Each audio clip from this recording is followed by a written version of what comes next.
Saan ba aabot yung 100,000 pesos natin kapag nag-loan tayo sa isang loan application? So dito guys, may bago na naman tayong pag-uusapan ngayon na ito daw yung loan application na pwedeng magpa-loan ng 100,000 to 200,000. So ganun kalaki guys, pang business talaga. Pero kung ikaw na may naghahanap ng pang maliitan, pang personal loan like from 1,000 to 10,000, pwede rin dito sa application na ating i-review ngayon. So kung ikaw dyan ay naghahanap na mauutangan online, ako tamang-tama ka na naman ng channel na napasukan kasi dito panibagong loan application na naman po ito. Pero bago kayo mag-install, bago kayo mag-apply no, kasi sasabihin ko dito yung title at nasa thumbnail na rin naman yung title nito na which is Disable Sense nga po yung name. Much better na panoorin mo muna tong video na to kasi dito ipapakita ko yung proseso ng pag-utang. Ano ba yung ID na pwede dito? At kung magkano talaga yung totoong ipapaloan sa atin. Kung 100,000 ba talaga? So kung 100,000 to, nako, si Disable Sense lang talaga yung malakas, o diba?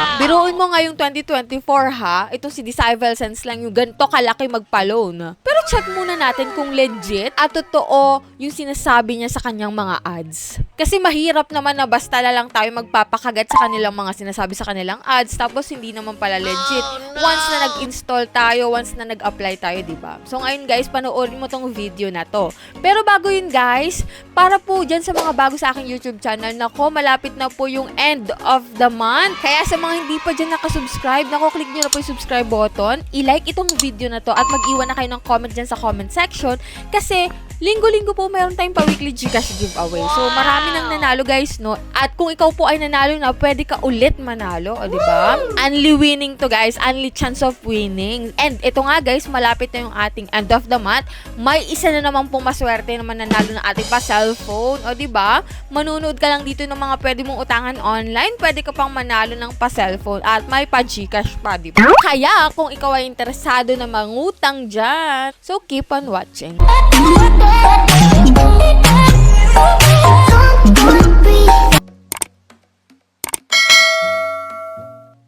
So bago ko guys makalimutan no, so happy Monday nga pala sa inyong lahat. Ngayon nga po pala ay Monday. So ngayon yung announcement ng ating 5 lucky winners. Nako, 'di ba? Ang bilis ng araw. Monday na naman. Panibagong set of winners na naman tayo. So ayan guys, naka-flash na po sa ating screen yung ating 5 lucky winners. Nako, kaya subscribe na kayo diyan. And ito nga guys, punta na tayo dito sa ating pag-uusapan ngayon na si Disable Sense nga daw na 100 to 200,000 pesos yung pwedeng ma-loan. Totoo ba? So, tingnan natin muna, no? Pero disclaimer, hindi tayo agent or promoter nito, no? Hindi porket na-feature natin dito sa ating channel, promoter na tayo agad. So, dito guys, nagbabahagi lamang po ako ng experience ko sa pag-utang dito sa application na to. At i-share ko rin sa inyo kung ano ba yung mga kailangan at magkano ba talaga yung totoong ipapautang sa atin. Kasi yung mga nakikita nating mga ads nila is medyo iba dun sa totoong ma-experience natin once na nag-install na tayo. So ngayon guys, punta na tayo dito kay Disable Sense.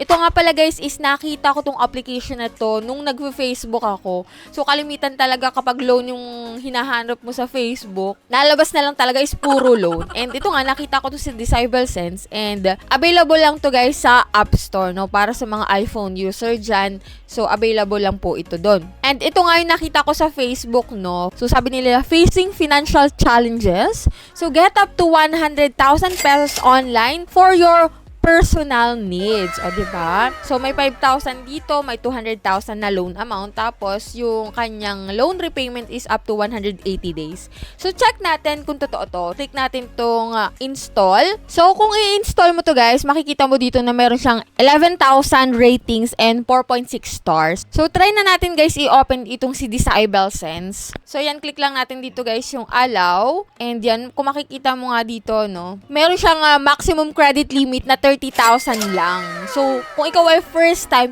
hindi po pala talaga 100 to 200,000 yung pwede mong ma-loan dito. Kasi ako, bilang first time, 30,000 po yung maximum credit limit nila. So, dun pa lang guys, ligwak ganun na sila dito, no? And meron sila 100 days of loan term. So, click na natin yung apply now para makita natin kung ano ba yung mga kailangan dito. So, dito guys, login ka po using your active mobile number. So, usual naman yun kapag ikaw ay hindi na bago sa mga loan application, no? So yan guys, dito kay Disable Sense, yan po yung mga available ID dito. So dito guys, isa lang naman po yung ipo-provide mo na ID and pipili ka lang dyan ng isa. And then click mo lang guys yung next step. And then dito, ayan po yung mga fill upan mo dito. All about yourself lang naman to guys. Personal info. And dito guys sa may contact number, which is kailangan lang po nila ng 3 contact references. Which is good kasi 3 lang hinihingi nila. Hindi katulad ng ibang loan application na sobrang dami.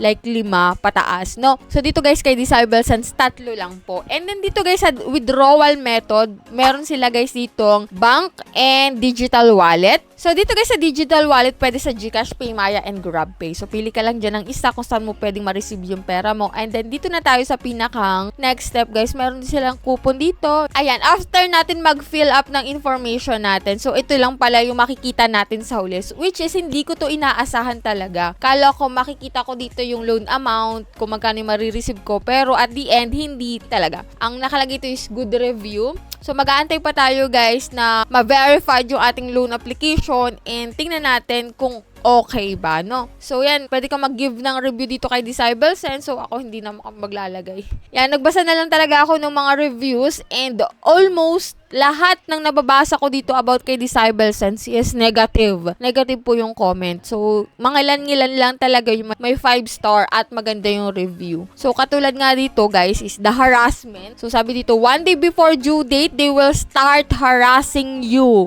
O, hindi pa due date talaga, no? Haharas ka na 1 day before. So, telling you that you stole money from them and you have to give it back. Parang slow reader, honey. So, sabi dito, low interest rates, but the processing is 40% of your total loan, which leaves you around 60% money reimbursed. Pero ang you need to pay 100%. Kumbaga naman kung ikaw ay may 1,000 pesos, ibabawas yung 40%, which is 400. For example lang to ha. And 600 na lang yung ma-receive mo. At the end, after 7 days or 8 days, na may nabasa ko dito 8 days, no? Babayaran mo na siya ng 1,000 pesos kasi 100% yung total na babayaran mo. Nakalagay dito, not helpful, scam, bogus. Yan, nakalagay, no? May mga ilan-ilan na okay daw naman, pero since, yan, try other app but not this. Ayan, keep it up.